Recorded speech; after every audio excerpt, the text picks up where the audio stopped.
Hello everyone, स्व अध्ययन पर स्वागत है। आज हम पढ़ेंगे कक्षा 8वीं के एक पाठ्य विषय जब सिनेमा ने बोलना सीखा। रचनाकार है प्रदीप तिवारी। पाठ परिचय।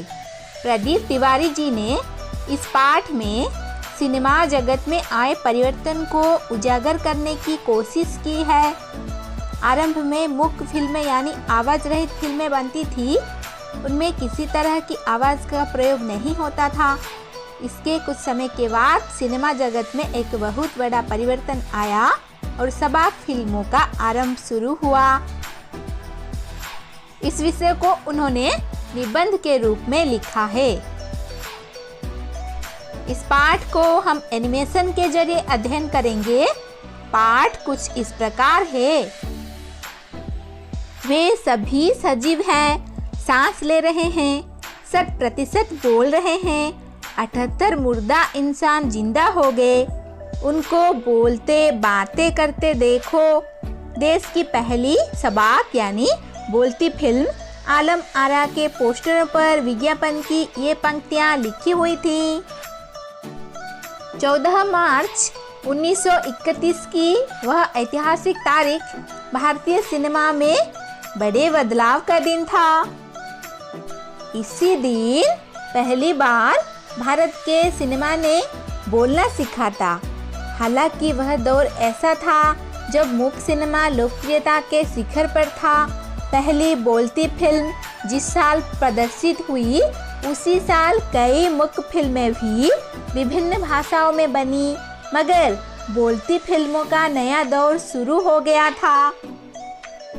पहली बोलती फिल्म आलम आरा बनाने वाले फिल्मकार थे अर्देशीर एम ईरानी। अर्देशीर ने 1929 में हॉलीवुड की एक बोलती फिल्म 100 बोट देखी और उनके मन में बोलती फिल्म बनाने की इच्छा जगी। पारसी रंगमंच के एक लोकप्रिय नाटक को आधार बनाकर उन्होंने अपनी फिल्म की पटकथा बनाई। इस नाटक के कई गाने ज्यों के त्यों फिल्म में ले लिए गए। एक इंटरव्यू में अर्देशीर ने इस वक्त कहा था, हमारे पास कोई संवाद लेखक नहीं था, गीतकार नहीं था, संगीतकार नहीं था, इन सब की शुरुआत होनी थी। अर्देशीर ने फिल्म के गानों के लिए स्वयं की धुनें चुनी। फिल्म के संगीत में महज 3 वाद्य तबला, हारमोनियम और वायलिन का इस्तेमाल किया गया। आलम आरा में संगीतकार या गीतकार में स्वतंत्र रूप से किसी का नाम नहीं डाला गया। इस फिल्म में पहले पार्श्व गायक बने WM खान। पहला गाना था दे दे खुदा के नाम पर प्यारे, अगर देने की ताकत है। आलम आरा का संगीत उस समय डिस्क फार्म में रिकॉर्ड नहीं किया जा सका। फिल्म की शूटिंग शुरू हुई तो साउंड के कारण ही इसकी शूटिंग रात में करनी पड़ती थी। मूक युग की अधिकतर फिल्मों को दिन के प्रकाश में शूट कर लिया जाता था, मगर आलम आरा की शूटिंग रात में होने के कारण इसमें कृत्रिम प्रकाश व्यवस्था करनी पड़ी।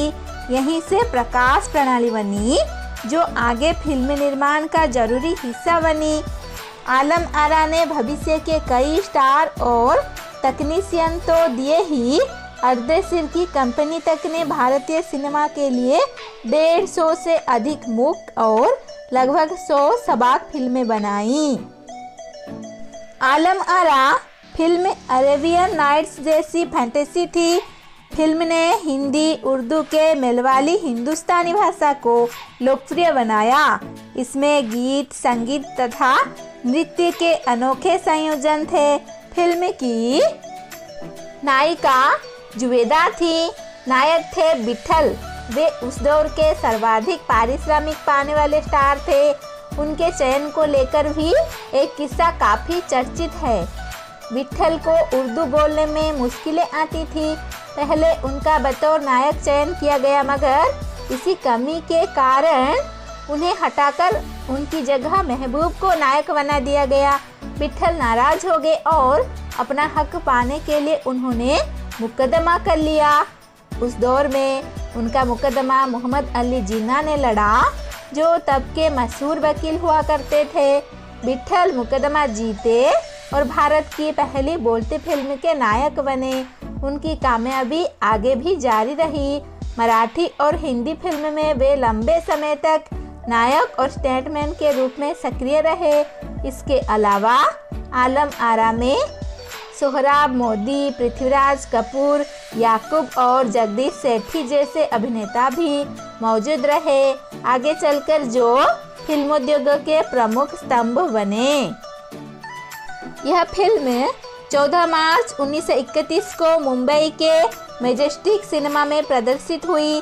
फिल्म 8 सप्ताह तक हाउसफुल चली और भीड़ इतनी उमड़ती थी कि पुलिस के लिए नियंत्रण करना मुश्किल हो जाया करता था। समीक्षकों ने इसे भड़कीली फैंटेसी फिल्म करार दिया और मगर दर्शकों के लिए यह फिल्म एक अनोखा अनुभव थी। यह फिल्म 10,000 फुट लंबी थी और इसे 4 महीनों की कड़ी मेहनत से तैयार किया गया था। सबाक फिल्मों के लिए पौराणिक कथाओं, पारसी रंगमंच के नाटकों, अरबी प्रेम कथाओं को विषय के रूप में चुना गया। इनके अलावा कई सामाजिक विषयों वाली फिल्में भी बनी। ऐसी ही एक फिल्म थी खुदा की शान। इसमें एक किरदार महात्मा गांधी जैसा था। इसके कारण सबाक सिनेमा को ब्रिटिश प्रशासकों की तीखी नज़र का सामना करना पड़ा। सबाक सिनेमा के नए दौर की शुरुआत कराने वाले निर्माता निर्देशक अर्देशीर इतने विनम्र थे कि जब 1956 में आलम आरा के प्रदर्शन के 25 वर्ष पूरे होने पर उन्हें सम्मानित किया गया और उन्हें भारतीय सबाक फिल्मों का पिता कहा गया, तो उन्होंने उस मौके पर कहा था, मुझे इतना बड़ा खिताब देने की ज़रूरत नहीं है, मैंने तो देश के लिए अपने हिस्से का ज़रूरी योगदान दिया है। जब पहली बार सिनेमा ने बोलना सीख लिया, सिनेमा में काम करने के लिए पढ़े लिखे अभिनेता अभिनेत्रियों की ज़रूरत भी शुरू हुई, क्योंकि अब संवाद भी बोलने थे। सिर्फ अभिनय से काम नहीं चलने वाला था। मुख्य फिल्मों के दौर में तो पहलवान जैसे शरीर वाले, स्टंट करने वाले और उछल कूद करने वाले अभिनेताओं से काम चल जाया करता था। अब उन्हें संवाद बोलना था और गायन की प्रतिभा की कद्र भी होने लगी थी। इसीलिए आलम आरा के बाद आरंभिक सबाक दौर की फिल्मों में कई नायक अभिनेता बड़े पर्दे पर नजर आने लगे। हिंदी, उर्दू भाषाओं का महत्व बढ़ा। सिनेमा में देह और तकनीकी की भाषा की जगह जन प्रचलित बोलचाल की भाषाओं का दाखिला हुआ। सिनेमा ज़्यादा देसी हुआ। एक तरह की नई आज़ादी थी जिससे आगे चलकर हमारे दैनिक और सार्वजनिक जीवन का प्रतिबिंब फिल्मों में बेहतर होकर उभरने लगा। अभिनेताओं अभिनेत्रियों की लोकप्रियता का असर उस दौर के दर्शकों पर भी खूब पड़ रहा था। माधुरी नाम की फिल्म में नायिका सुलोचना की हेयर स्टाइल उस दौर में औरतों में लोकप्रिय थी। औरतें अपनी केस सजा उसी तरह कर रही थी। अर्देशीर ईरानी की फिल्मों में भारतीय के अलावा ईरानी कलाकारों ने भी अभिनय किया था। स्वयं आलम आरा भारत के अलावा श्रीलंका, बर्मा और पश्चिम एशिया में पसंद की गई। भारतीय सिनेमा के जनक फाल्के को सबाक सिनेमा के जनक अर्देशीर ईरानी की उपलब्धि को अपनाना ही था, क्योंकि वहाँ से सिनेमा का एक नया युग शुरू हो गया था। आज हमने जब सिनेमा ने बोलना सीखा पाठ्य विषय पढ़ा।